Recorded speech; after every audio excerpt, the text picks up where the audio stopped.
Hello my dear class 7 students. So we were discussing about our chapter excretion in human, and in the previous video I have told you that what is the meaning of excretion. What is excretion? That is removal of unwanted and harmful metabolic substances from the body, metabolic waste product from the body. The process is excretion. And what is excretory organ and what is excretory system, and what are the substances that need to be excreted from the body. I have also discussed that. And human excretory system, which are the excretory organ: the bean-shaped kidney, ureter, urinary bladder and urethra. This is the diagram of our excretory system. Each part description and the function I have told you. And we also discussed about the structure of kidney, where I told that kidney is bean-shaped structure, reddish brown in color, and two kidneys are there. That is, a pair of kidney is present. What is the position of kidney I have told. And in the regarding the structure of the kidney, and we can see that it is a cut section, half section of kidney, where we can see there is a covering which is known as renal capsule. And also I told you that anything related to kidney is termed as renal, RENAL. Renal means anything related to kidney. So in the outer, it is the outer covering, that is the capsule, it gives protection. Then in the inner region, it is divided into two regions, the inner side cortex and medulla. The outer darker region is known as the cortex, and inner lighter region is known as medulla. And in the medulla portion, some finely stripped pyramid structure are present. And I have told you that these structures, this medulla, all the medulla ultimately meet in a funnel shaped structure. It drains the urine, it carries the urine into the funnel shaped structure, which is this portion, that is known as renal pelvis. The medulla portion, the pyramid structures, the medulla portions, they ultimately meet in this portion, collect the urine in this portion, that is known as renal pelvis, which is a funnel shaped structure. And ureter also originate here, and renal artery, which supplies blood in the kidney, and renal vein, which take out the blood away from the kidney. So this was about the structure of kidney. And I also told you that each kidney contains a large number of microscopic structures inside it. Those structures are like coiled tubes. Those structures are like coiled tubes, and these are known as nephrons. These structures are known as nephron. You can say these nephrons are the structural and functional unit of kidney, and their number are millions in number. These are known as renal tubules or nephron. Now you see the structure of nephron.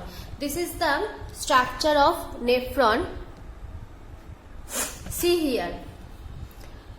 See here, one cup-shaped structure you can observe. This portion, follow me, that this portion, a cup-shaped structure is present. This cup-shaped structure is known as Bowman's capsule. This cup-shaped structure is known as Bowman's capsule. Inside the capsule, if it is the Bowman's capsule, it is the cup-shaped structure. So inside this portion, you see these red color blood capillaries. These blood capillaries are called glomerulus. Glomerulus. Glomerulus. So this cup-shaped structure is known as Bowman's capsule, and inside the Bowman's capsule, the blood capillary is present, which is known as glomerulus. Now, this Bowman's capsule extends into a long tubule. This Bowman capsule, it is not the end of the structure, it extends into a long tubule. You can see this twisted structure. See here. this portion. This Bowman capsule continues behind a narrow tubule, and this tubule is twisted. This is twisted, and after some time you can see there is a U-shaped structure. The tubule forms a U-shaped structure, then again it is twisted, and ultimately it opens into a duct, a channel which is known as collecting duct. So urine is produced here. There is a process of urine formation which starts from here. So after production of the urine goes to the collecting duct. So this is the structure of nephron, and you can see these tubules, the twisted convoluted tubules, these are surrounded by a network of renal capillaries. These are renal capillaries. It is renal artery, it is renal vein, and these are forming the capillaries. So this is urinary tubule, this is renal capillaries, the network of blood vessel, and ultimately it is opening into collecting duct. Now each nephron has collecting duct. Ultimately all the collecting ducts, this is the structure of one nephron. Millions of nephrons are there. So ultimately the collecting ducts open into the renal pelvis. So these nephrons are here. The collecting ducts ultimately open to this portion, renal pelvis, and ultimately it leads to ureter. Ureter, you know, it is the tube that run from the inner side, and ureter goes to urinary bladder where urine is stored temporarily. So this renal pelvis which leads into the ureter. This is the structure of nephron. Now how urine is produced. Role of kidney in urine formation. The kidneys are made up of millions of microscopic units called nephron. I told you they are surrounded by a network of blood capillaries. Now what happens? What is the main function of nephron? The function of nephron is to produce urine. So from where the urine will be produced? From the blood, because the blood is containing materials which are useful and also harmful. So together all kind of substances are present in blood. So the main function of nephron is to filter the blood, purify the blood. So it is the function that by purifying the blood, urine will be produced. What is the meaning of purify here? That the useful substances which are present in the blood, that will be again taken by the body. Useful substances should be taken back, that will be taken back by the body, and the harmful substances will be excreted out, will be removed from the body. So now see here, follow this. Blood containing waste. What is this? Renal artery. Blood containing waste, and also some useful materials are also present. Okay, so blood is coming here. The blood enters the kidney through the renal artery, and it contains unwanted substances as well as useful substances. Okay, this cup-shaped structure, Bowman's capsule. Inside it the blood capillaries, glomerulus. What is the function? Filtration of blood. Here the function is filtration of blood. Now what happens here? The blood gets filtered in the glomerulus. The blood gets filtered in the, see here it is written here, see, filtration. The blood gets filtered in the glomerulus, and this filtrate contains excess water, urea, glucose, amino acids, and some salts. The filtrate contained excess water, urea, glucose, amino acid, and some salt. The filtrate moves down to the tubule. So now this is the extension part.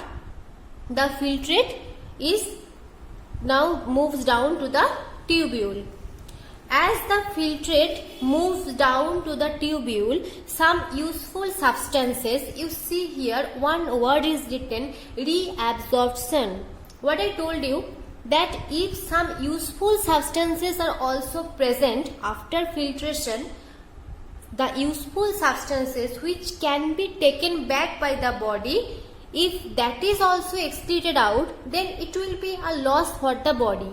That's why those useful substances will be reabsorbed. That means again they will be absorbed in the bloodstream, like sugar, amino acid, salt, water. These are useful substances. Okay, sugar, amino acid, salt, water.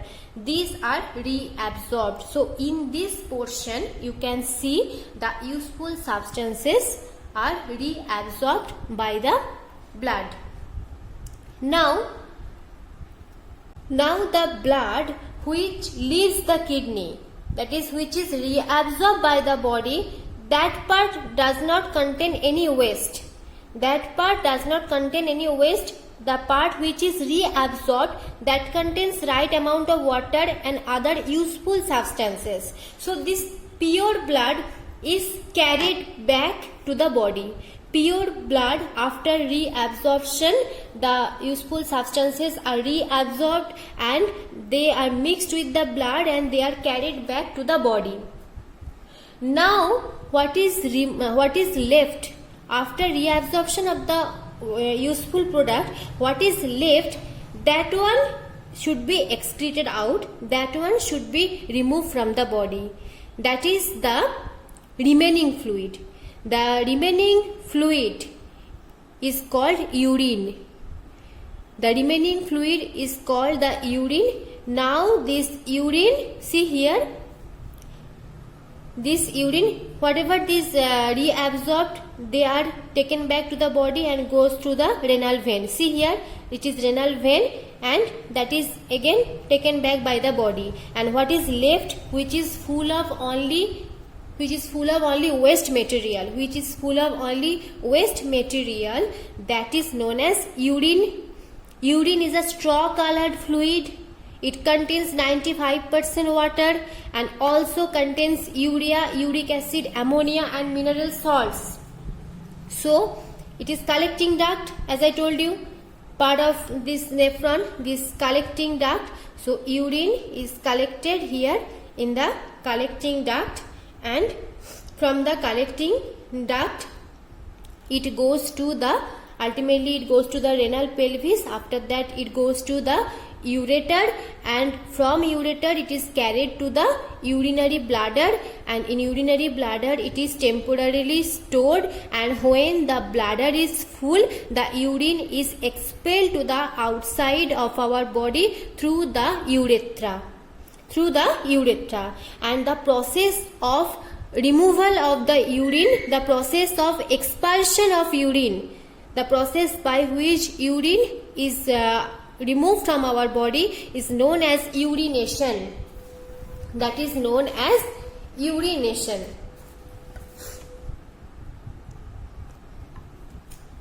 See here, the process of expulsion of the urine to the outside is called urination.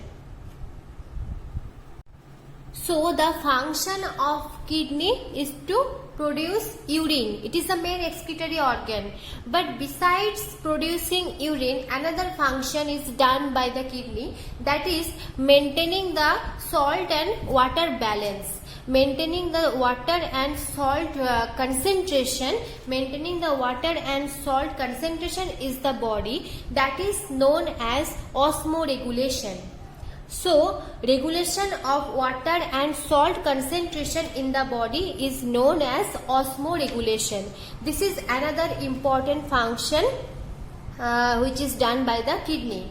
How it happens? The body retains water and salt in case of the deficiency. Deficiency means if salt and water is the amount is the concentration, the amount is lower in the body. If there is deficiency in the body, then that is retained, that is held back in the body. And when there is excess of water and salt, when there is no deficiency, there is excess amount of water and salt, then the body remove them. This is known as osmoregulation. One thing we have to remember that urine, normally in case of us, urine is more concentrated in summer. That is, concentrated means more dense. In comparison with winter season, in summer season, urine is more concentrated. Why? Because in summer season, we sweat more. In summer season, we sweat more. So, more water is lost by sweating, by perspiration. By sweating or by perspiration, more water is lost from the body. That's why there may be a water deficiency in the body. There is a tendency of water deficiency in the body that can be created. That's why the kidneys have to reabsorb more water. That's why kidneys have to reabsorb more water. So if kidneys absorb more water, then what happens? The liquid portion is reducing. If there is more water, then there will be less concentration. In a solution, if there is more solvent, if there is more liquid, then the solution will be dilute. But here opposite, if the liquid is less, if in a solution the liquid is less, then the solution will be denser. That's why as more water is reabsorbed by the kidney in the summer season, that's why urine becomes denser, or urine becomes concentrated, you can say, in comparison with the winter, because in winter season there is no sweating, there is no perspiration. But in summer season, more water is lost by perspiration.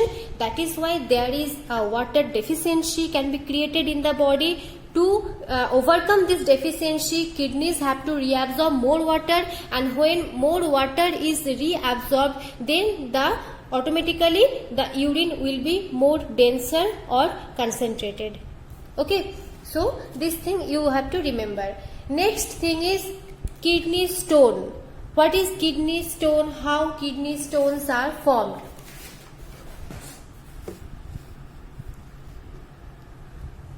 So when we are taking the blood which is being purified, the blood which is being filtrated by the nephron, in the Bowman's capsule, in the blood different materials are present, and the blood contains different substances like calcium oxalate, calcium phosphate, uric acid. Obviously it will have, because different kind of minerals are present. So the blood which goes for filtration, different crystal forming substances like calcium oxalate, calcium phosphate, uric acid, these are present. But sometimes what happens, because of a reason like for not taking much water, for not taking that is for taking insufficient water, insufficient intake of water, or because of maybe some side effect of medicine or any diet, if a person is taking a diet which is having too much of calcium, in that case what happens, the concentration, the amount of calcium oxalate, calcium phosphate, this increases. So these calcium substances increases, the amount increases. Then what happens, this hard mineral deposited, these hard minerals stick together, these minerals deposit in the kidney, and they stick together and they form hard structures, they form crystals, and these chemicals start sticking together. They form crystals. This is known as kidney stone. So kidney stone is formed inside the kidney. And what can happen, what can be done by this kidney stone? This kidney stone may remain in the kidney, or it may go to the ureter, and when it goes to the ureter, the edge of this stone, the edge portion of this stone is quite sharp. So it can create irritation inside, and sometimes it becomes large in size, and when it becomes large in size, it may get stuck in the ureter, and it can cause severe abdominal pain. And sometimes the size may be so large that it can block the flow of urine also. So the larger kidney stone should be removed. It should be removed from the body, and that can be done by surgery. So it is very important to drink sufficient water each day to prevent the formation of this crystal in the body. And doctors, if the size is smaller, comparatively smaller size, if the kidney stones are comparatively smaller size, then doctors advise to intake more amount of drinking water, because we can get rid of this smaller kidney stone by drinking water. By drinking water, with the flow of water, the stones can pass through the urine. So in this way, and if it becomes larger in size, then surgery is necessary. So in this way, kidney stones can be removed from the body, and this is the process of formation of kidney stones in the body. That it doesn't come from the outside. The stones doesn't come from the outside. In the blood, if the amount of calcium oxalate, calcium phosphate, these calcium salts increases, then these minerals stick together and form hard crystals. These are known as kidney stones, and if becomes large in size, it can block the path of urine. So it is about kidney stone. Now, urinary tract infection. Urinary tract infection, it is an infection of any part of the urinary system. It may happen in kidney, or in urethra, urinary bladder, or in ureter. It occurs when bacteria enters into the urinary tract and causes infection. It overcomes the body's defense system. The body tries to defend itself from the germs, from the bacteria. It has a resistance. But when the resistance of the body fails, when the bacteria overcomes, actually it is mainly caused by the bacteria, mainly E. coli, Escherichia coli. This bacteria actually live in the intestine. The infection occurs when the bacteria enter the urinary tract and overcome the body's normal defense system. So it is urinary tract infection, and the common symptoms are strong and frequent urge to urinate. The patient will feel the urge to urinate, but when they will go for urination, then there will be very small amount of urination.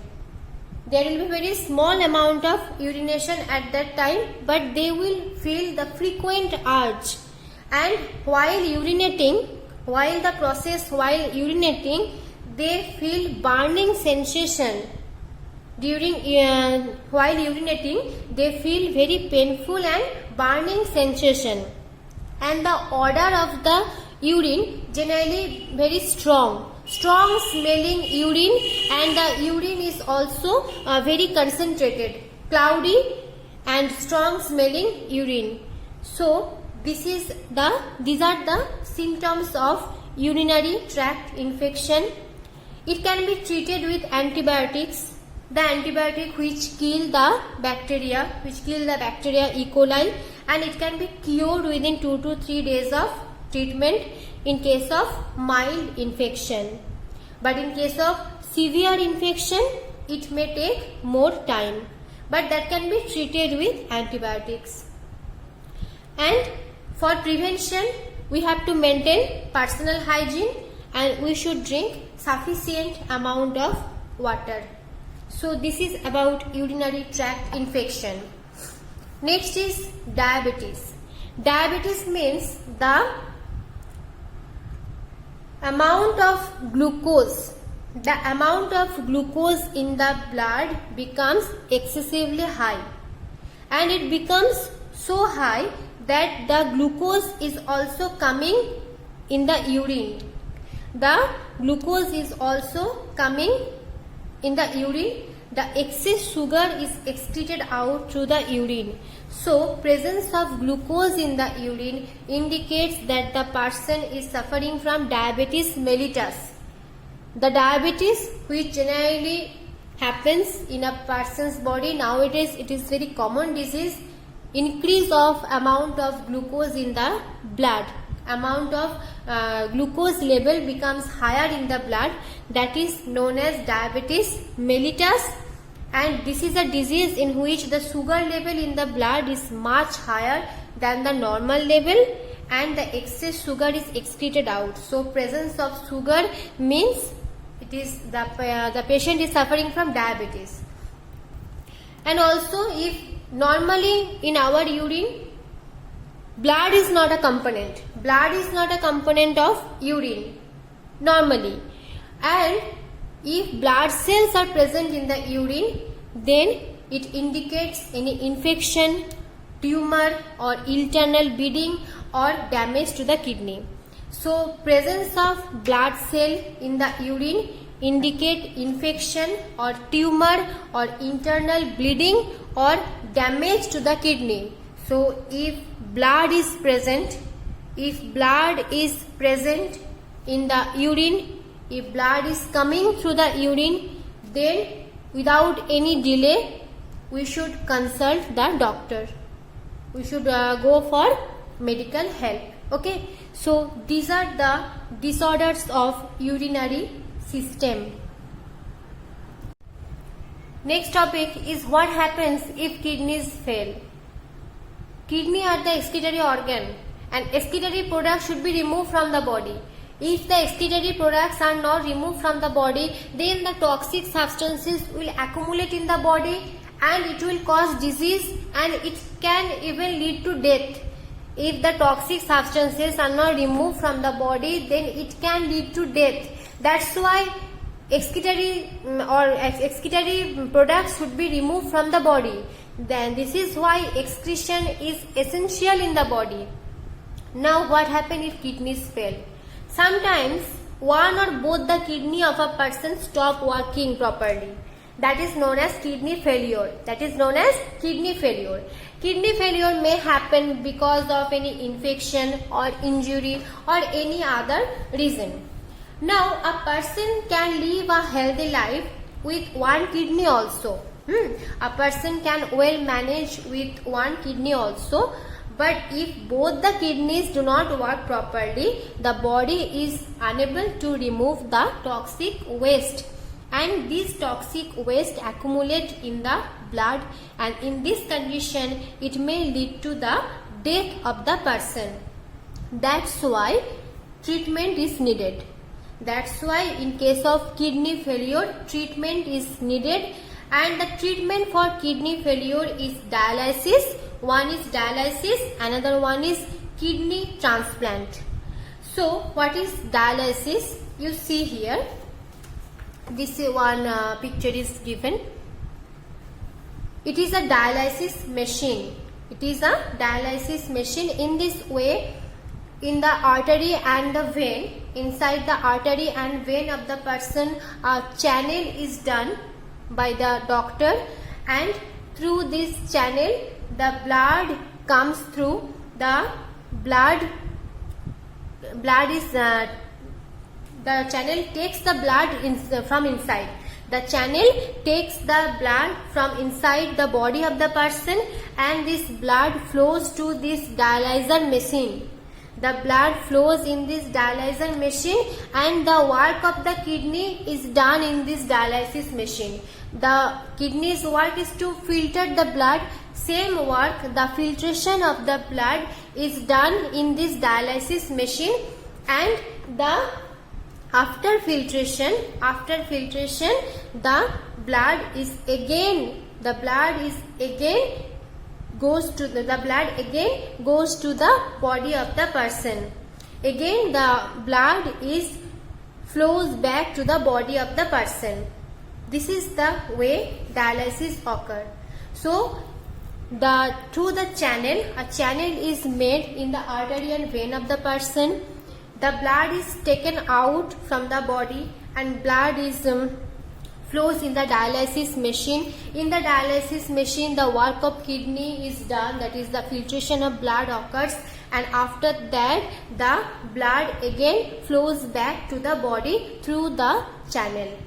This is the way of dialysis process. It is dialysis machine. So what is the definition of dialysis? You can say the process of cleaning the blood of a person by separating the toxic product. Here in the dialysis machine, the separation of the toxic products is done. So the process of cleaning of blood. Here the process of cleaning of blood is done by separating the toxic waste product, and this process is known as dialysis. If kidney do not work properly, then the work of kidney is done by this dialysis machine. Another alternative for kidney failure is kidney transplant. Kidney transplant, it is an alternative. A patient with both kidneys damaged can undergo kidney transplant from a suitable donor. The damaged kidney can also be replaced. What is the meaning of transplant? That is, it is replaced.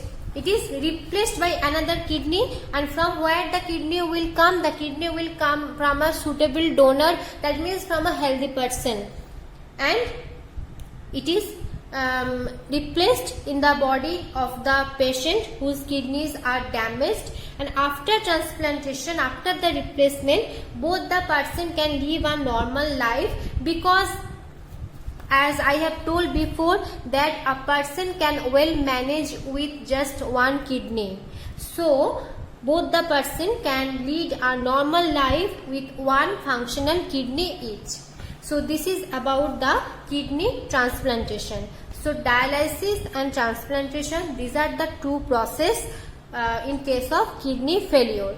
Now this is about our chapter excretory system in human, and we have read about our main excretory system, that is the kidney, ureter, urinary bladder and urethra. Now there are some also organs which help in excretion. Excretion means removal of waste materials from the body, and there are some other organs also which take part in this excretion. Those are not main. Kidney is the main, but they are not main excretory organ, but they also take part in excretion. They also have some role in excretion. That's why they are known as accessory. They are known as accessory excretory organ. So now let's read about those accessory excretory organs. The accessory excretory organs are skin, lungs and liver. Skin, lungs and liver are the accessory excretory organ. So what is the role of lungs? As we take food, the food which is stored in the body is in form of glucose, and when respiration occurs in the body, this glucose breaks down. Okay, so after in the annual session, when we will read about the chapter respiration, then we will learn detail about that. Now you just know that during respiration glucose break down, and when this glucose break down during respiration, carbon dioxide and water are produced. Carbon dioxide and water are produced, and this carbon dioxide is removed from the body by the lungs during breathing. The carbon dioxide is produced during breakdown of glucose during respiration, and this carbon dioxide passes from the blood cell into the lungs. This carbon dioxide comes to the lungs and this is exhaled through the nose. You know, the exhaled air contains carbon dioxide, more carbon dioxide. The exhaled air contains more carbon dioxide. So this carbon dioxide is exhaled through the nose, and this carbon dioxide is also an excretory product, and it is released from the body through these lungs. In this way, lungs is acting as an accessory excretory organ. Okay. Next is skin. Next is role of skin in excretion. The major excretory function of the skin is production of sweat. Our skin has many sweat glands. This is a picture of a sweat gland. In our skin there are many sweat glands, and these glands secrete sweat. You can see this is sweat gland. This is the surface of the skin. This is the hair on our skin. This is the surface of the skin, and these glands have ducts. You see, this is the sweat gland, this is oil gland, and these glands have channels, have ducts, and through these ducts, these glands open in the skin through the pore. There are pores through which the glands open on the skin. Sweat is produced in the sweat glands and comes through this duct, and it is released through the pore and we sweat. This is epidermis, this is the skin layer. So sweat produced within the gland comes out through these ducts, and our skin helps to eliminate excess water, salt, and some traces of urea and uric acid in the form of sweat. What is the composition of sweat? Water, excess water, salt, traces of urea and uric acid. So this is about the sweat glands. So sweat is composed of excess water, salt, traces of urea and uric acid. So these are the excretory product in the body. These are the excretory product in the body, and our skin is releasing these products. Through our skin, by sweating, the excretory products are released from our body. That's why the skin is also participating in excretion, and this is the role of skin in excretion. That's why skin is also accessory excretory organ. Next, excretory role of liver. In the liver, amino acid breaks down. Amino acid breaks down and produce urea. Amino acid is the component of protein. It breaks down in liver and produce urea. And this urea, you know, urea is the nitrogenous waste. It should be excreted out from the body. Urea is carried to the kidney, from where it is excreted out in the urine, but it is produced in the liver.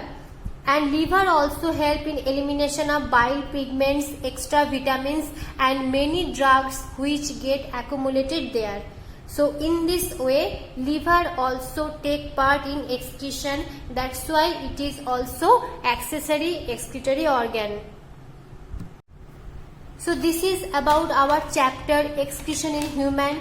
Question answers in today's PDF, exercise question answer. All the question answers I have written. Write that in your biology copy, and two figures are there, two diagrams. One is excretory system, another one is kidney diagram. So you have to draw this in your biology copy.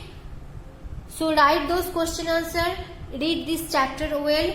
I hope that you have watched my video, and I hope that all of you will understand the content, all of you will understand the concept of this urine formation and this excretory system. If you still have any doubt, then my number is given. In working hour you can ask me. So stay at home, stay safe, study well. Thank you.